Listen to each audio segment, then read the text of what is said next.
नमस्कार भक्तों, जय मां पद्मावती, जय गुरुदेव। कार्तिक मास के शुक्ल पक्ष में आने वाली पूर्णिमा को कार्तिक पूर्णिमा कहा जाता है। ऐसा कहा जाता है कि इस पूर्णिमा पर शाम के समय भगवान विष्णु का मत्स्य अवतार अवतरित हुआ था। इस दिन गंगा स्नान के बाद दीपदान का फल 10 यज्ञों के समान माना जाता है। उदया तिथि के अनुसार कार्तिक मास की पूर्णिमा 27 नवंबर सोमवार को है। पूर्णिमा के दिन दान, स्नान और सूर्य देव को अर्घ्य देने का बेहद खास महत्व बताया गया है। सत्यनारायण भगवान की पूजा का विशेष महत्व है।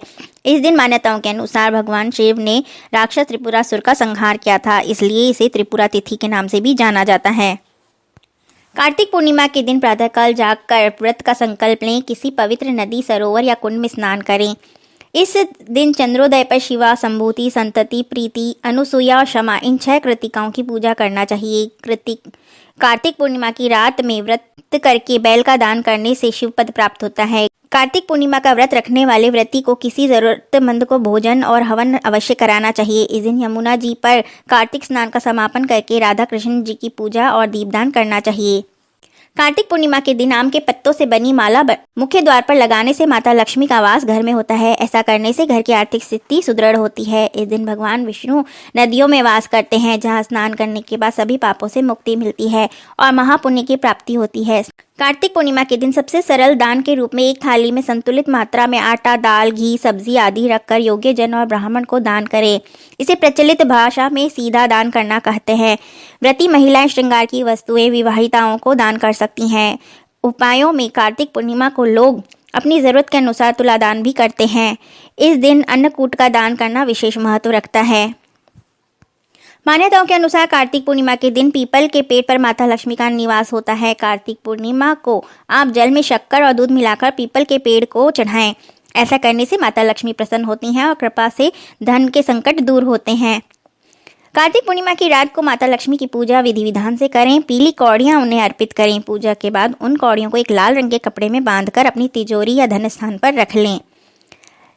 पूर्णिमा की रात में चंद्रमा अपनी 16 कलाओं से परिपूर्ण होते हैं। उनका प्रभाव बड़ा रहता है। रात में चंद्रमा को दूध, जल, शक्कर, सफेद फूल से अर्घ्य दें। चंद्रमा की कृपा से आपके परिवार की सुख समृद्धि बढ़ती है और यदि कुंडली में चंद्र दोष हो तो वह भी मुक्त होता है। इसके लिए आप चंद्रमा के बीज मंत्र ओम सोम सोमाय नमः का जाप करें और सफेद कपड़े पहनें। यदि कुंडली में चंद्र दोष है तो कार्तिक पूर्णिमा पर भगवान शिव का विधि पूर्वक पूजन करें, क्योंकि शिव जी को चंद्रशेखर कहा जाता है। उन्होंने चंद्रमा को क्षय रोग से मुक्ति प्रदान की थी, उनके दोषों को दूर किया था। इसलिए कुंडली में अगर चंद्र दोष हो तो शिव जी की आराधना करने से दूर हो जाते हैं। कार्तिक पूर्णिमा के दिन विधिवत पूजन के बाद घर में रौली को घोलकर अपने पूजा घर के बाईं और दाईं और स्वास्तिक का चिन्ह बनाना चाहिए और एक शुद्ध देसी घी का दिया जलाना चाहिए। इससे सुख समृद्धि बनी रहती है।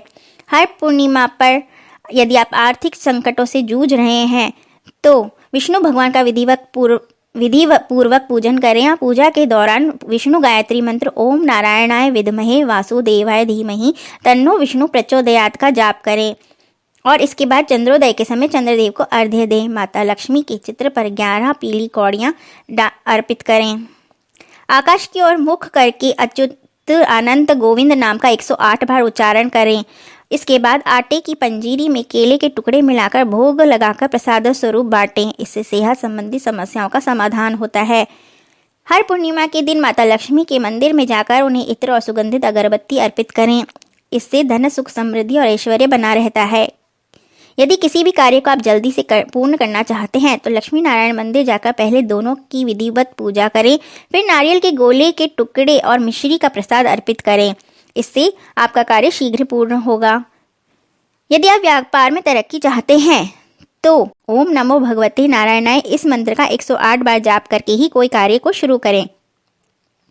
दाम्पत्य जीवन की सफलता के लिए पति या पत्नी में से कोई एक चंद्रदेव को अर्घ्य अवश्य दे और खीर का भोग लगाए।